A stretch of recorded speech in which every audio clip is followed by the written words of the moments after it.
ബ്രിട്ടനിൽ അഭയാർത്ഥി വിസയ്ക്കുള്ള അപേക്ഷ നിരസിക്കപ്പെട്ടവർക്കും അവരുടെ കുടുംബാംഗങ്ങൾക്കും സ്വമേധയാ രാജ്യം വിടാൻ ഓരോ കുടുംബത്തിനും 40,000 പൗണ്ട്, അതായത് ഏകദേശം 49 ലക്ഷം ഇന്ത്യൻ രൂപ വരെ സാമ്പത്തിക സഹായം നൽകുന്ന പുതിയ പരീക്ഷണ പദ്ധതി ബ്രിട്ടീഷ് സർക്കാർ പ്രഖ്യാപിച്ചു.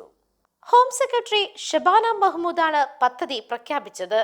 ഒരാൾക്ക് പരമാവധി 10,000 പൗണ്ട് വരെ പദ്ധതി പ്രകാരം നൽകും. 4 പേരെ വരെ ഉൾപ്പെടുത്തിക്കൊണ്ടാണ് ഒരു കുടുംബത്തിന് 40,000 പൗണ്ട് വരെ ലഭിക്കുന്നത്. കുടുംബങ്ങൾ ഈ സാമ്പത്തിക സഹായം 7 ദിവസത്തിനുള്ളിൽ സ്വീകരിക്കാത്ത പക്ഷം അവരെ ബലമായി നാട്ടിലേക്ക് തിരിച്ചയക്കാനുള്ള നടപടികൾ സർക്കാർ സ്വീകരിക്കുമെന്ന് ഹോം സെക്രട്ടറി ഷബാന മഹ്മൂദ് അറിയിച്ചു. സർക്കാർ ധനസഹായത്തോടെ താമസിക്കുന്ന ഏകദേശം 150 കുടുംബങ്ങളെയാണ് ഈ പദ്ധതിയിൽ ഉൾപ്പെടുത്താൻ ഉദ്ദേശിക്കുന്നത്. ഒരു 3 അംഗ കുടുംബത്തെ അഭയാർത്ഥി താമസ സൗകര്യത്തിൽ പാർപ്പിക്കാൻ വർഷത്തിൽ 1,58,000 പൗണ്ട് വരെ ചിലവാക്കുന്നുവെന്നും സർക്കാർ വ്യക്തമാക്കി. പദ്ധതി വിജയിച്ചാൽ സർക്കാർ ചിലവിൽ ഏകദേശം 20 മില്യൺ പൗണ്ട് വരെ ലാഭം ലഭിക്കാമെന്നാണ് ഹോം ഓഫീസ് കണക്കുകൂട്ടുന്നത്.